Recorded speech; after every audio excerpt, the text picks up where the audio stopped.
Welcome to the Deep Dive. Today, we're getting into something that maybe sounds a bit soft at first, leading with love in the workplace. Yeah, love at work. You hear that and maybe raise an eyebrow. Exactly.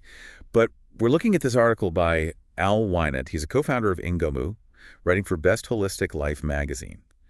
And he argues this isn't just, idealism. No, he frames it as research-backed, really essential for building teams that last, vibrant cultures, and actually achieving long-term success. It's quite a claim. He says it drives concrete business outcomes, not just being nice, but a real shift in how leaders lead. Right, a fundamental shift. And he contrasts it really powerfully. He does. He shares this personal story pretty raw, actually, about a toxic CEO at a nonprofit.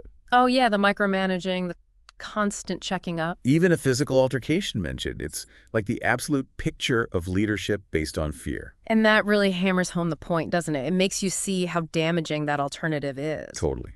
So that sets up the contrast perfectly for what we're going to explore. Which is this idea of leading with compassion, not control. So our mission for this deep dive is really to unpack that. What is compassionate leadership? What are the principles? And give you some actual practical steps, right? Things you can maybe use. Yeah, because look, whether you're leading or you're on a team or even just, observing work dynamics, this stuff is valuable. Okay, so where do we start defining it, I guess? What does Wynant say it really means? Well, he kicks off by saying it's about treating employees like actual individuals, people with unique talents, but also, facing real challenges. Moving away from that one-size-fits-all approach. Exactly. And it's about deliberately creating an environment where trust can grow. Collaboration happens naturally. And accountability is there, but it's not driven by fear. Right, accountability with trust, not instead of it. And the payoff he describes is pretty compelling. Employees feel seen, they feel valued. Which leads to higher productivity, more innovation, people sticking around longer. It makes sense. It really does. And think about the flip side, those toxic places Wynant mentioned. High turnover, people checking out mentally, burnout, actual health problems sometimes. We've all heard stories or maybe experienced it. So compassionate leadership is positioned as, a path out of that, a way to transform those kinds of environments. Maybe not overnight, but over time. It tackles the root causes, instead of just managing the symptoms of a bad workplace. Okay, but does this work in the real world? Like at a big scale? Theory is one thing. Well, Wynant brings up Satya Nadella at Microsoft. That's a fascinating case study. It really is. Because Microsoft, when Nadella took over, many felt it was kind of losing its way, right? Struggling to innovate. Definitely. And he very deliberately put empathy right at the center of his leadership style. That was the core change. And it wasn't just talk. He focused on things like active listening. Yes, really listening, understanding what people needed. And inclusivity wasn't just a buzzword for him. It was like a strategic tool to unlock collaboration. And look at Microsoft now. I mean, the transformation has been huge, from struggling to thriving, innovating. And by many accounts, it's just a much better place to work. It really shows this leading with love isn't some fluffy extra. It's a business driver. It challenges that old idea that leadership is only about the numbers, the metrics, often at the cost of the people. Exactly. Nadella's example suggests that focusing on people, creating that supportive space, is actually a more sustainable way to hit those metrics, and maybe even exceed them. Now, something that might pop into your head, and Wynant actually brings this up. Does this mean you have to be best friends with everyone? Yes, exactly. He mentions a friend asking him that very question. Like, do I need to hang out with my team after work all the time? And the clarification is so important. It's not about blurring those professional and personal lines. Right. It's about treating everyone with compassion, empathy, respect while you're at work. Whether you grab a beer with them later or not doesn't really matter. It's about professional conduct grounded in care, not necessarily personal friendship. Keeping those boundaries is healthy. Okay, good distinction. So we know what it is, what it isn't. Let's get practical. Wynant gives 5 actionable steps. What's number 1? First up, practice empathetic listening. Empathetic listening. So not just waiting for your turn to talk. Exactly. It's active engagement. Really trying to grasp the other person's feelings, their perspective, showing genuine concern. So like asking clarifying questions, showing you're actually processing what they say. Yeah. And Wynant says this makes people feel safe, understood, valued, It's how you build that foundational trust. He gives that great example, a manager in a one-on-one asking, how are you really doing? Or maybe, what kind of support do you need from me right now? Simple questions, but powerful. They signal that you genuinely care about their well-being, not just their output. It opens the door for them to share real issues. Instead of just the usual, fine, thanks. Right. It prevents small things from snowballing because they get aired early. Okay, makes sense. Well, What's step 2? Step 2 is foster psychological safety. We hear this term a lot. We do. What does it mean day to day, though? Basically, creating a space where people feel okay sharing ideas, even half-baked ones. Admitting they made a mistake, challenging something, respectfully, of course. Without fearing they'll be shut down or ridiculed or punished. Precisely. And Winant stresses that leaders have a huge role here by modeling it themselves, by being vulnerable. So admitting their own Yeah, mistakes. that's critical. When a leader can say, you know what, I messed up on that project, or here's something I learned from a mistake I made. It gives everyone else permission to be human, too. Exactly. His example is a leader openly talking about a project misstep and the lessons learned. That shifts the whole dynamic from blame to learning. Right. It normalizes mistakes as just part of the process, part of growing, which probably leads to more innovation because people aren't scared to try things. Totally. Okay, number 3. Third is recognize and reward authentic effort. So saying thank you, basically.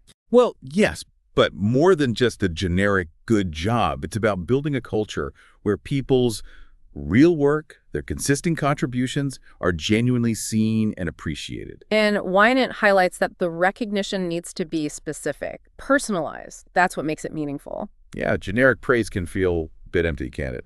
But if someone says, what's this example? Something like, Hey, I really noticed the extra hours you put into that presentation. The detail work on slide 10 really made the difference. Something like that. right, that shows you were actually paying attention. You saw their specific contribution and its impact. And that kind of targeted feedback does two things. Mm-hmm. It validates the person, obviously, but it also reinforces the kind of effort and skill that leads to success, creates a positive cycle. Got it. Okay, step 4. Prioritize well-being and life-work balance. This feels incredibly relevant right now. Oh, definitely. The lines are so blurred for so many people. And Winant contrasts this directly with those toxic places that, almost celebrate burnout culture, long hours, impossible deadlines. Right. Compassionate leaders get that well-being isn't just a nice to have. It's fundamental for people to actually do good work long term. So they encourage flexibility where possible, set expectations that are actually achievable, advocate for mental health. Yeah, and the examples he gives are concrete things.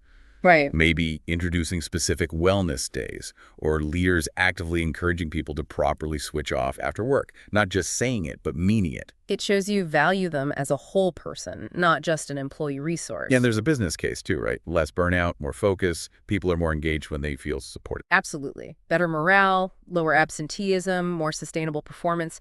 It all connects. Okay, the final step, number 5. Encourage growth through mentorship and support. This sounds like being invested in your team's future. That's exactly it. A genuine desire to see people develop their skills, advance in their careers, kind of reach their potential. So offering practical things like mentorship, coaching, pointing them towards resources. Yes. Creating a culture where growth is supported, not seen as a competition where you highlight weaknesses, which Winant contrasts it with. Right. And the examples make it tangible. Regular check-ins, specifically about career goals, not just project status. Or maybe pairing junior folks with more experienced mentors. It shows you're invested in them, personally and professionally. That builds incredible loyalty and commitment. It makes people feel like the company actually cares about their trajectory. Which, again, makes them more engaged, more motivated, more likely to stick around and contribute their best. It's a virtuous cycle. Okay, so that's the 5 steps. Empathetic listening, psychological safety, recognizing effort, prioritizing well-being, and encouraging growth. Quite a roadmap. It really is, and when you put those together consistently, Winant argues, you start to see that long-term transformation in the workplace. What does that transformation look like ultimately? Well, people are more likely to stay, obviously. They're more productive. But it's deeper than that. They become more invested in the company's mission. They feel a connection. There's a sense of shared purpose. Exactly. And it has this ripple effect, When leaders lead with compassion, it tends to inspire others to act similarly. So it builds the culture from the inside out, a culture of respect, support. Collaboration, resilience, It strengthens the whole fabric of the organization. A workplace led by love, as Wynett puts it, becomes a place people actually want to be, Hmm. where they feel motivated, where the work feels meaningful. And for companies that genuinely aim for, impact beyond just the next quarter's profits, this kind of leadership isn't just optional. It's pretty crucial, a foundational first step. So pulling it all together then, this idea of leading with love, it's not just a soft skill or wishful thinking. Not at all.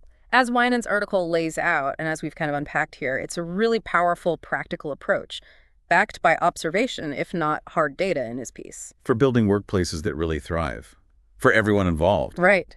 Which leaves us maybe with a final thought for you listening. Just consider, what are some small, consistent acts of compassion you could bring into your own work interactions, whether you're officially a leader or not? It's going to be huge gestures. No, small things.